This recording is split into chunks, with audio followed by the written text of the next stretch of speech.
Welcome to The Bridge, a podcast for dental professionals featuring the insights and expertise of fellow dental professionals. Let's welcome our host, Stephen Kuza.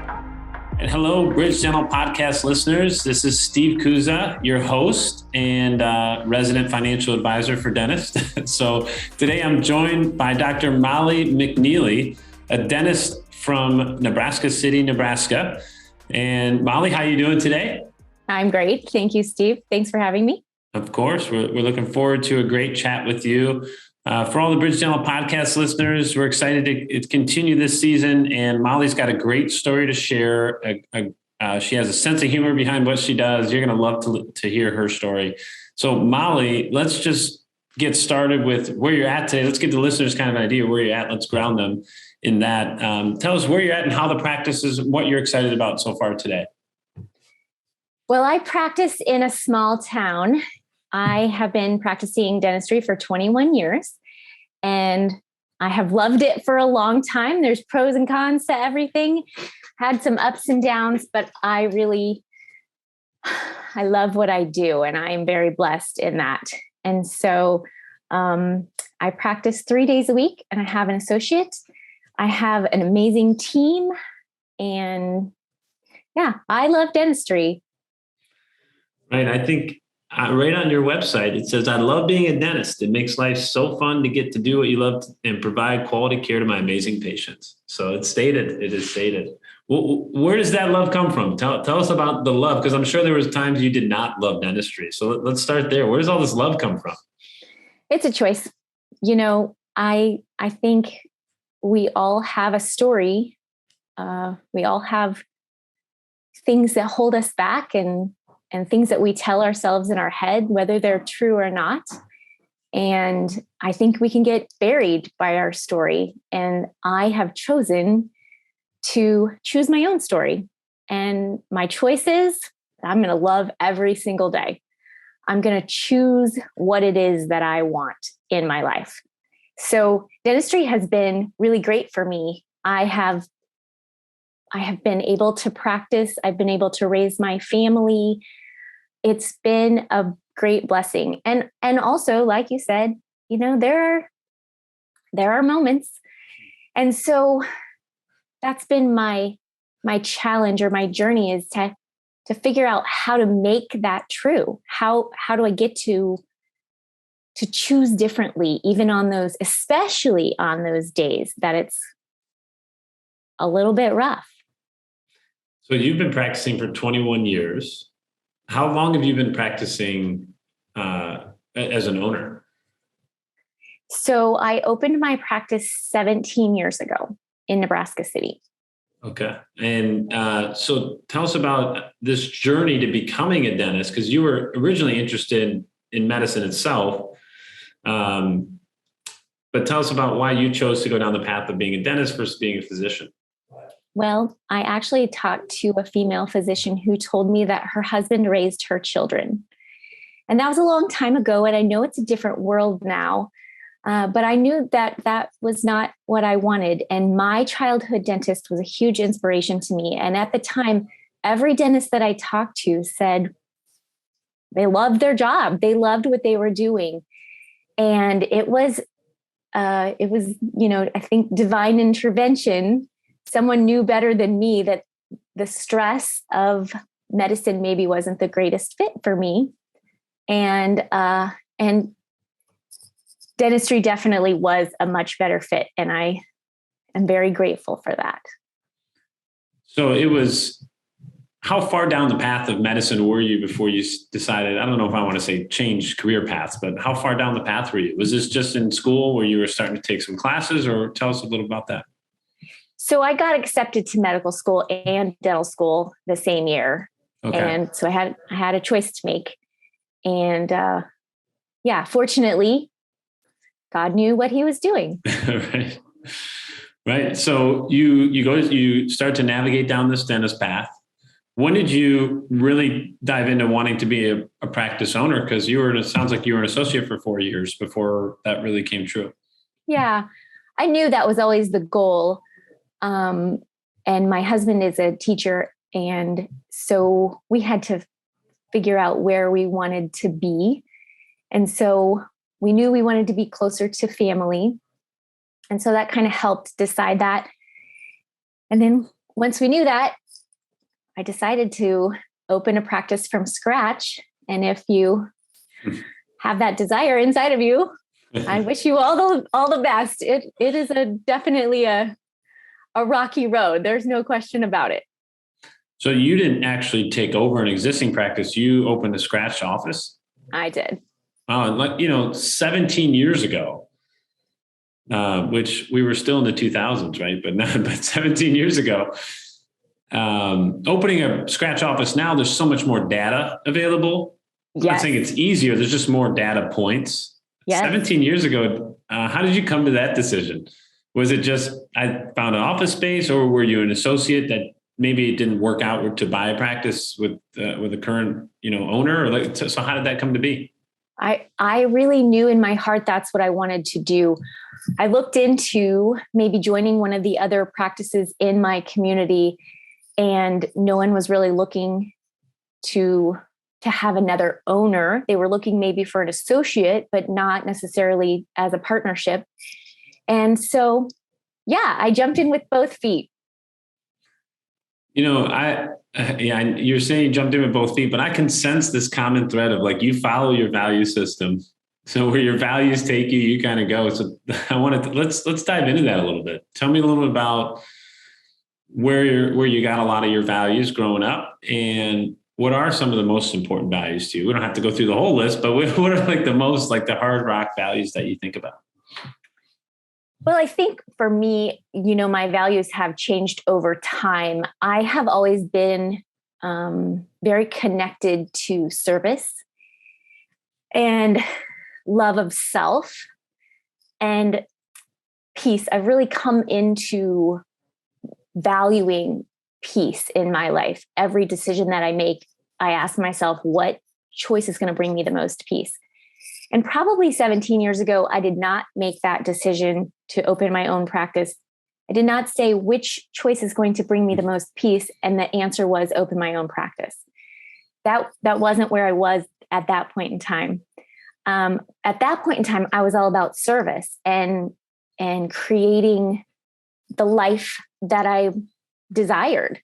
And so those values come not only from my family and my upbringing, but also by looking inside. That's, I think, the greatest amount of pain in your life actually leads you to your core values. Mm-hmm. And so when things get hard, you get two choices. You can either skate over the top, or you can dive in and figure out, what's underneath that. And that gift of the hard times really can, and it will create who you are, whether you get to create someone who is, on the path of discovery and encouraging change, or if you choose something else. And either one is great. I chose to use those hard times in my practice to really dive in. Who am I? And like, what is this teaching me? And what do I get out of this? It's such a gift to serve my patients. And then what happens when, it's hard and my patients don't necessarily agree that I'm the best dentist or doing things that they approve of, things like that. So those core values for me came out of those hardest times. It's interesting because I think about today, and right or wrong, and this is, I don't want to paint it too general of a brush, but not everyone embraces the hard times. They want the path already laid out. And it's so interesting because the way you just positioned that is the gift of hard times, because those hard times created opportunities for you. One, I'm assuming you experienced adversity in these moments, found your way through it, right? And you created a new path, which opened up so many more doors for you, right? Absolutely. And I think in the military or the Navy, they say like, embrace the suck. Like Yes. it sucks, but I like your version better. Your quote, like the greatest pain leads you to your values. And that's another way to think about, I love that because it's another way to think about, well, what values am I connected to? Which ones give you the greatest pain when there's something that goes wrong? But I really appreciate you sharing that. So, I'm kind of curious, does that come through family upbringing? Like, where did you also speak with almost like a philosophical, psychological background? Is that something you experienced in school, or is that maybe through teaching? Tell me a little about that. That was so, as a young dentist, I wanted to be all the things. I wanted to be the perfect dentist. I wanted to be the perfect mom, the perfect daughter. I wanted to be all the things. And what I figured out was it wasn't working.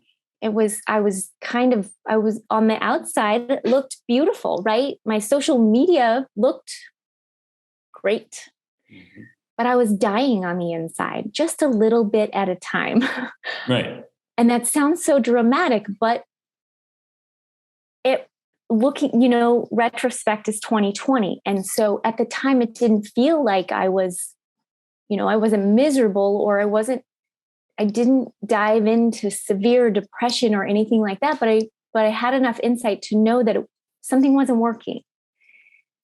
And so I decided, and that's kind of who I am. And I think a lot of dentists are, you see a problem, you want to fix it.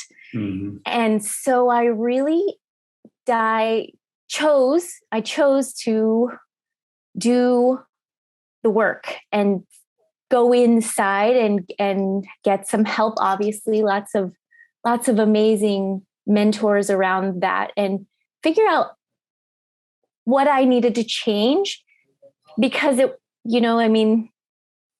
certainly the dentistry and any industry, culturally, it's how, if something's not working, well, you just go to another continuing education and you learn how to do a better crown, or you learn how to, like with you, invest differently, or whatever it may be. And then that's the answer. But what I figured out was that the answer was not outside of me. The answer was actually inside of me. And I was very blessed to dive into that and figure out that the choice is mine. I love that you just shared that. And for a couple of things stood out to me there. So let's brainstorm on this together a little bit. And I don't want to go down like the political side of it, but I'm thinking about all the pressure between men and women, right? So if we just break it down, and men have this back in the day, and even still today a little bit, men have this pressure of like, be the best at work, come home, be the best husband, and be the best for your kids. And it's a lot of pressure. And then I don't want to like define gender roles here. That's not what I'm trying to do. But what it sounded like you experienced, and it's even more so for women. And I think just the natural, like, especially mother bearing, like you want to take care of your kids. It's almost that bigger attraction. I'm a big mama's boy, Molly. So like my mom took care of me, did everything for me. So did my dad, but my mom is my true special love connection. Right. And so to put the pressure, add the work pressure, right? And then you have this social media pressure to like, let me show how perfect my life is. It's a lot of pressure for a woman, career, kids, perfect life. Right. And then, like you said, you were dying a little bit each day, just a little bit inside. That's so introspective. And then to choose to get out of that and to start making that choice. I'm sure it not only helped when you picked that path to help your personal life, but I'm sure it helped your business flourish as well. So would that be accurate?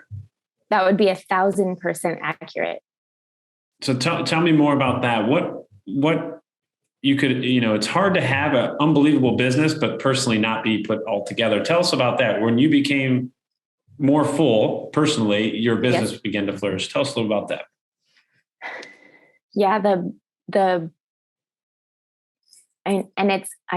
It sounds cliche to say this, but it just happens so easily when you fill up your cup and become more whole and more who you are, it's so much easier when I know my worth and I know who I am.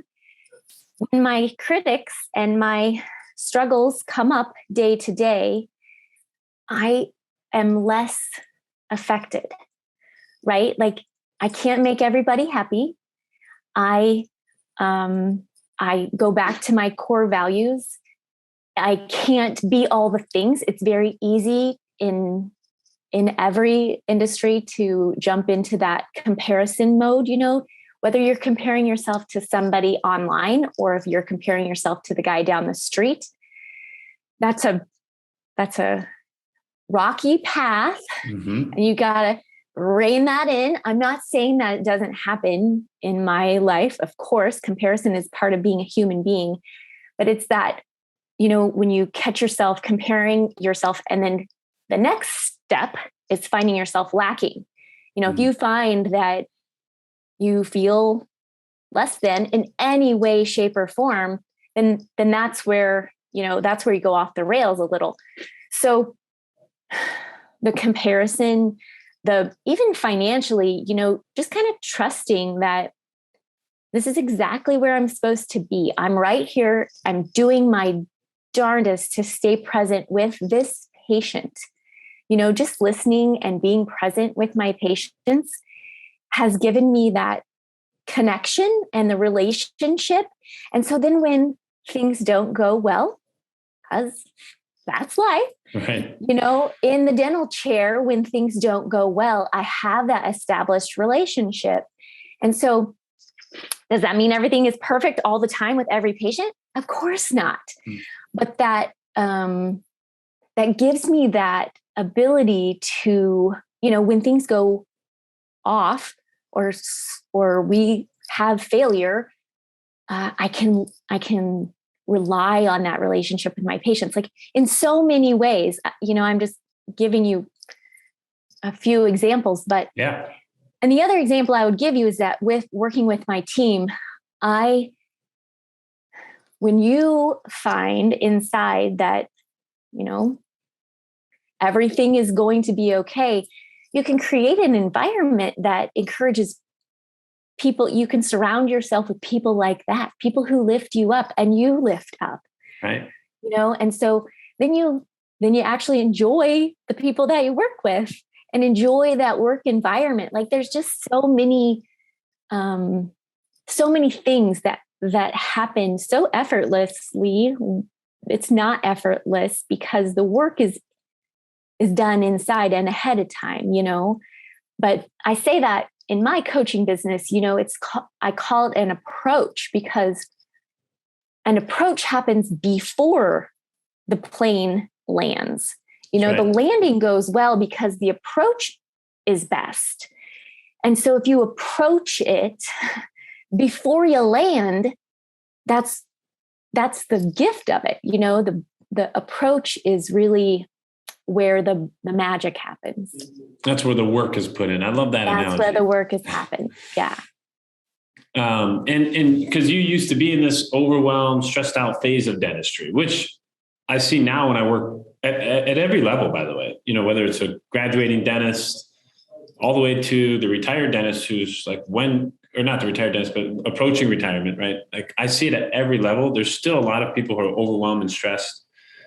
Should I be adding this to the practice? Should I be doing implants? Should I be doing Invisalign? Right? They're trying to add all these features too. They're trying to still grow. And so where do you think you begin to navigate that? Was that just by you starting to choose to work through it differently, or I guess, where did you start? So where should people start, right? Where do people start to kind of make that choice? That's a wonderful question. And, you said it very beautifully. My question to you is, when you're making a decision like that, okay, I want to start to do implants, or I want to add Invisalign. Well, there's a million things you can add or not add. And my question would be, why?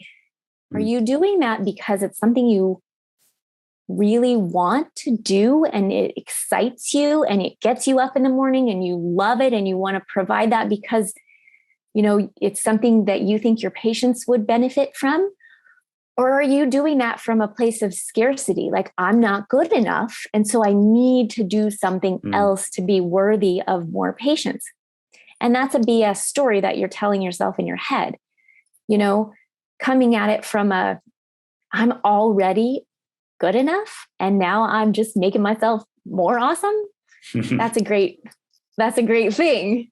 And so to choose to add implants, how can you make it that? How can you make it, I'm already enough, I'm just becoming more? I love that. And what you're talking about is something that people have been working on like since the 1800s, right? Like, how do I, one of my favorite quotes, Molly, is from William James, like the pioneer of like working on your nervous system and making your brain. Yes. And he says, the great thing then is to make your nervous system your ally instead of your enemy. and right. And that's what you're just talking about. It's like, absolutely. How do I start talking to myself the right way? And I want to go to one thing, because you and I had a little bit of pre-talk, and we were just discussing some things. So if you want to go down this path, we can. If you don't, let me know.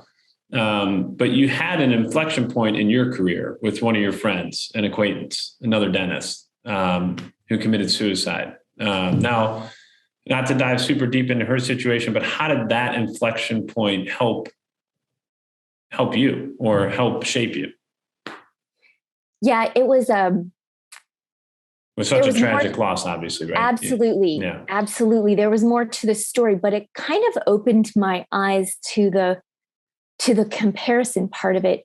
On social media, her life was perfect and we were acquaintances, and I would never have known. And there was more to the story. It wasn't just dentistry, but right. I think dentistry is pretty hard on a lot of us. And, if you get into those dental Facebook groups, people are crying out.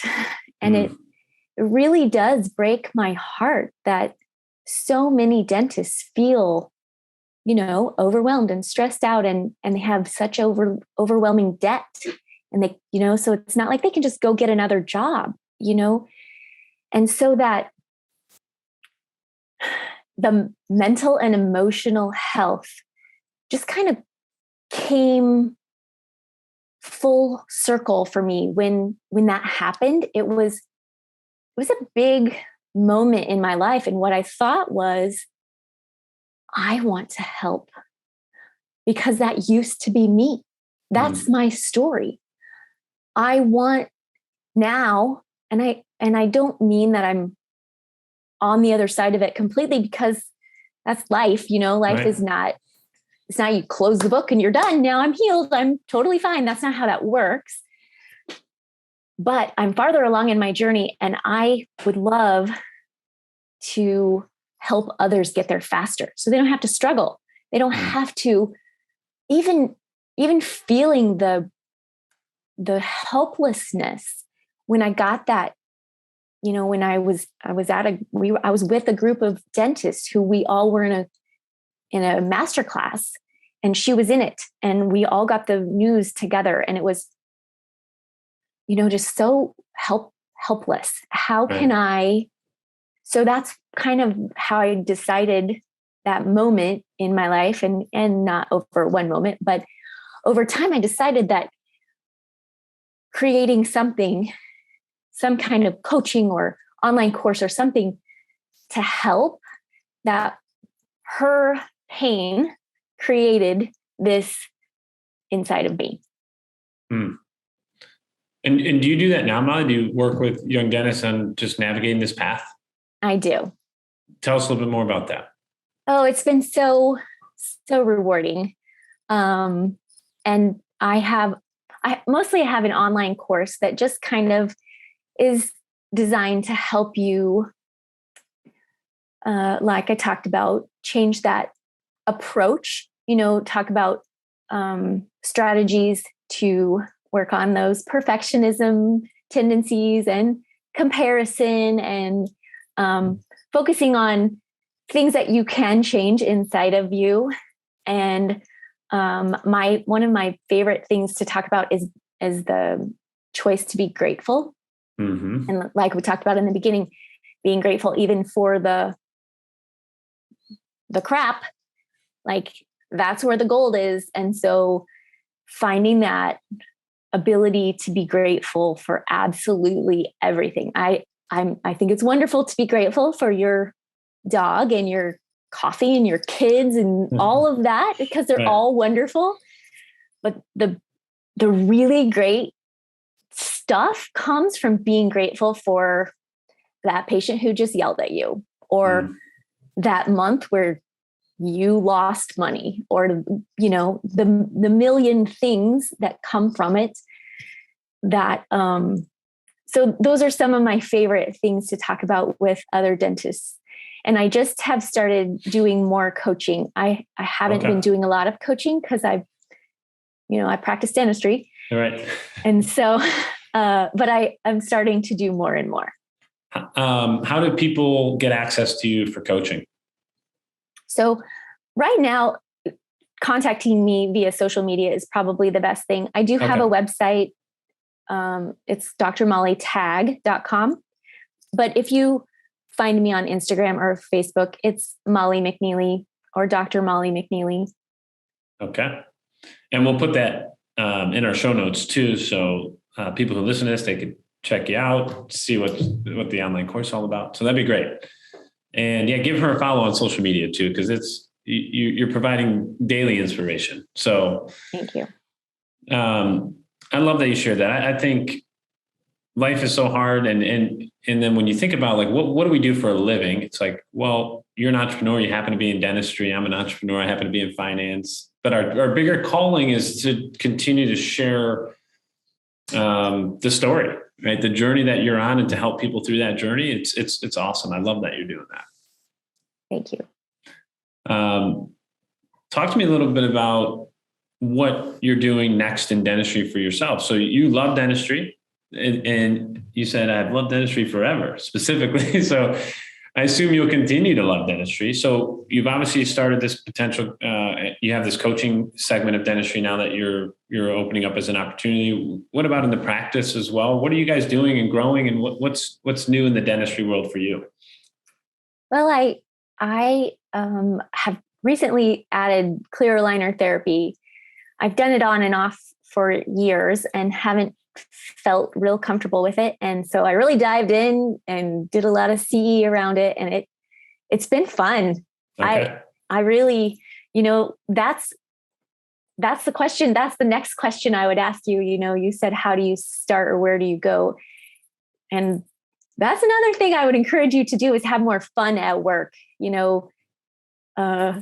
with your team or with your patients or whatever. And if what you're doing is you enjoy it and it's not a chore.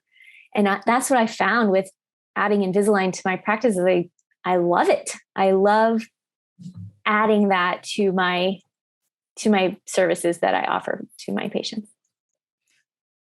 I love that, because then you get that vacation feeling every time you wake up. Yes. It's like, let's get up today. We got a great day lined up. So great. How do you keep your staff engaged? How are you guys having fun? Or maybe it's just the culture or environment that you're creating.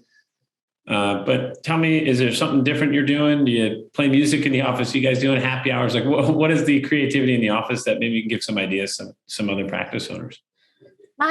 My suggestion to everyone is to create the environment that you would like to work in. So for me, I wanted to create a team. So that's the first suggestion that I have, is to call them your team, not your staff. I would encourage you to do things outside of the office that do not have to do with dentistry on a fairly regular basis. I would encourage you to tell your team how much you appreciate them, whether that is with a comment, thank you so much for what they just did, that ball that they just caught that you dropped or someone else dropped. I really like that culture of everyone is in this together. The hygienists have the assistants' backs. The assistants have the front's backs. We are all a team. In my office, it works really well to bonus. I bonus as a team. I know there's all kinds of awesome bonus systems that you bonus the hygiene differently than you bonus, like whatever. But for me, I really, anything I can do to create that culture of we're all in this together. We have really made communication an important part of being a team. And I think having my team have a relationship, like we talk about things other than dentistry and we have fun. We really, we laugh a lot. We have silly little contests and we have, we don't really do a whole lot of happy hour, but we do a lot of team building things. I can appreciate that. So how do you navigate having fun with the team and accountability? Yeah. Because you got to have accountability. And sometimes if it's too lovey-dovey, you can lose some accountability, right? Yeah. I mean, I've experienced that, right? So that's a great question, because what I would tell you is the more fun we have and the more we work as a team, the better we get. Mm. And some of that is the bonus system. They know at a certain point, they're going to get a bonus. And so there's accountability right there. I really do not have to micromanage that. They work their tails off. We all do. We work hard and we play hard. That's what we say that all the time. We work hard and we play hard. So you guys are rocking and rolling 3 days a week, right? Was it always 3 days a week or did you? Well, yes. I have always worked 3 days a week. My office is open 4 days a week. Okay. So. Okay. All right. Very cool. And you again, just reading into some of the stuff that we were talking about, you love new technology. And is this because it's a growth opportunity for you and you're kind of still in that growth mindset? Or tell me, why are you adopting new things into your practice even now, 20 years later? Yeah, definitely growth. And not necessarily growth of the practice, but growth of me. Change is the only constant. And I don't want to stay the same. I want to grow and learn. And I'm always growing and learning in my personal life, in my professional life. It's just who I am.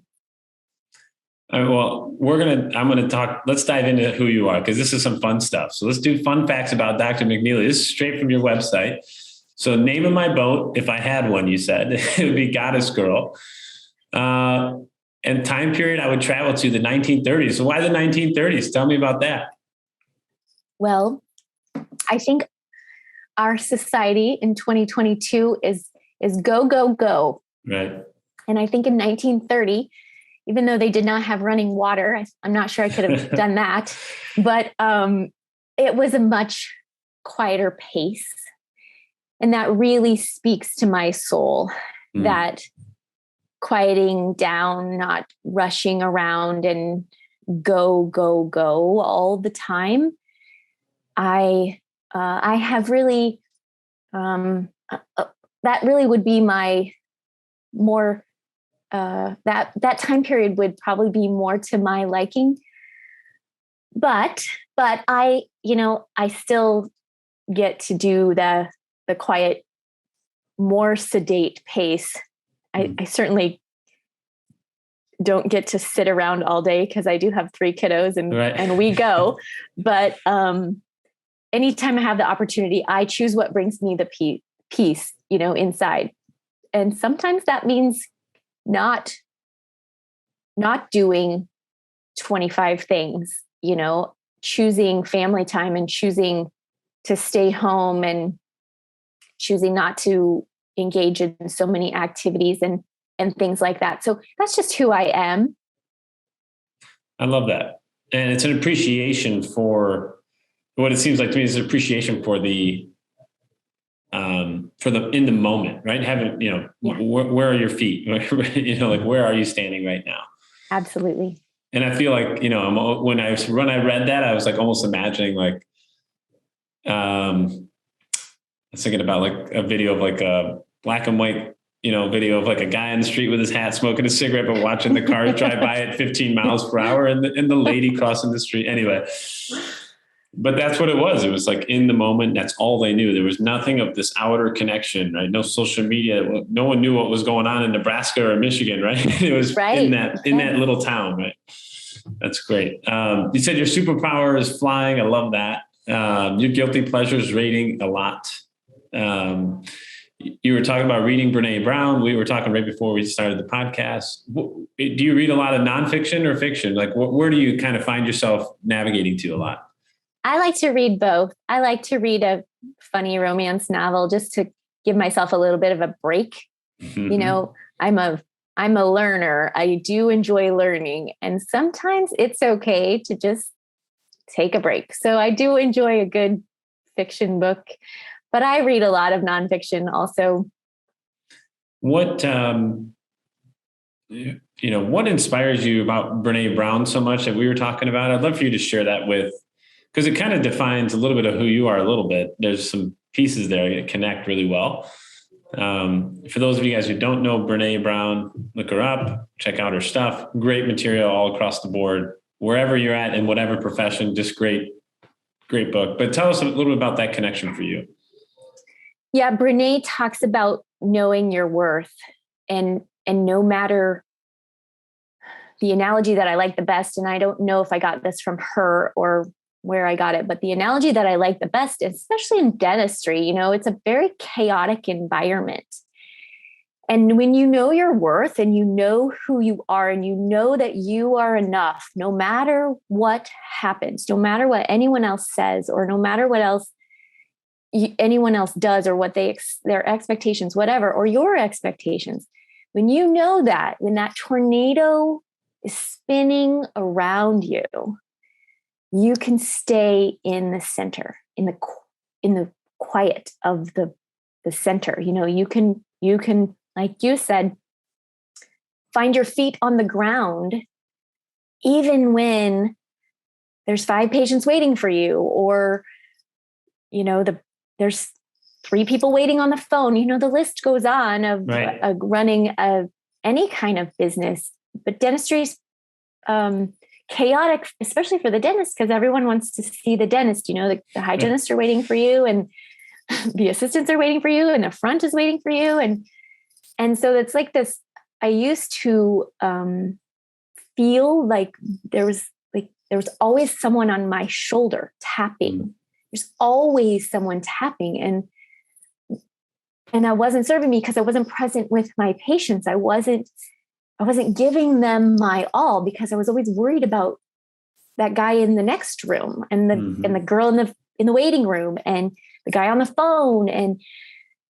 And so staying grounded and in the center of the tornado. And Brene talks about that. And that comes from knowing who you are, no matter what, anything else, whatever happens.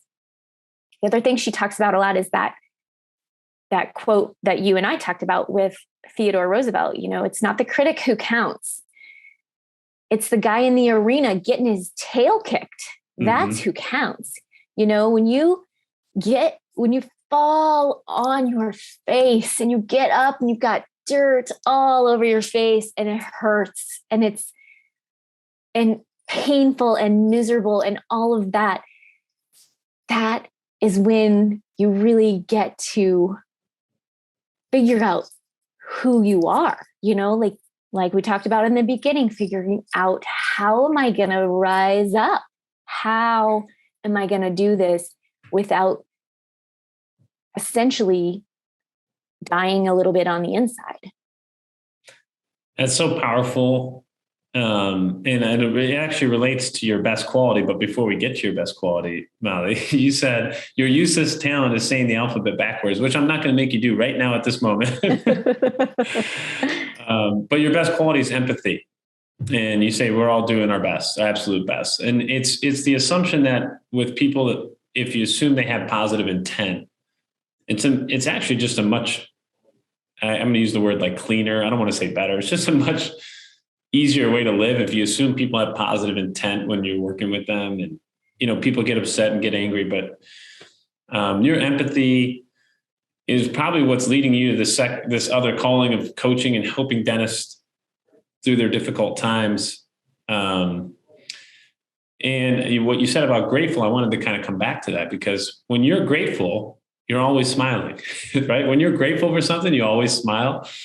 And so I love this thread of like, you're okay with going through the hard times. In fact, it almost sounds like you prefer the adversity so it can get you to the gratification on the other side. Absolutely. I used to live in a place where when adversity showed its face, which was every single day of my life, I judged myself and I felt bad, and I was doing something wrong and I needed to change something. And through a lot of adversity, a lot of practice, now when it comes, it hits me in the face. I'm like, oh, yes, what is here for me today? That's awesome. And I encourage all of you to connect with Dr. Molly McNeely and and we'll put this in the show notes, start to engage with her either via social media, check out her coaching website and check, her ability to maybe help you out, or just to hear her story. And I hope this podcast was awesome. It was like probably perfectly just what I needed, because you can motivate people, but that's very hard to do. But you can definitely inspire people. So you inspired me today, Molly. Oh, thank you, Steve. Your thought process of making choices, because we do have a choice. And I think people forget that. I forget it. You do have a choice in the moment to choose how you feel, even though it feels like you don't. You choose how you feel and how you can actually choose what you're going to do next. And the better you know your values, probably the easier the choice will be, right? It is. And that's a great point to make, Steve. I'm not saying, my message is not that you should never feel those emotions, those things like anger or frustration or, all the long list. Actually, I think you should feel them more. You should dive in, because so yeah, I just want to clarify. That's not my message. That everything is rainbows and unicorns. No, because it's not. No, I don't think you portrayed that at all. Okay, good. Yeah. Your message is go where the pain is, right? One of the things we say in our industry, it's funny because every industry we can use our terminology, but it's like everyone's a genius in a bull market. It's the bear market, the bear markets, right? Like what's going on these days. The bear markets is where we get paid. And I actually apply that to life. It's the bear markets. It's the tough times. Like you said, is where you truly get paid. That's where the work comes out. Yeah. And so you've been a pleasure to talk to. Thank you so much. Thank you, Steve. And any last parting piece you want to talk to the dentist, world about? No, I would just say, if it is something that is put upon your heart to create a life that serves you rather than pulls you down, I would encourage you. There's lots of resources out there. I would encourage you to pursue that. Well, I love that. And thank you, Dr. Molly McNeely from Nebraska City, Nebraska. And we appreciate your time today. And I feel like we could talk for another hour on this stuff because I love it. But we'll let you get back to it today. And for all those Bridge Dental podcast listeners, I hope you enjoyed today's episode with Dr. Molly McNeely. Look her up. I'll put some details in the show notes. God bless. Have a great day. And we look forward to the next episode.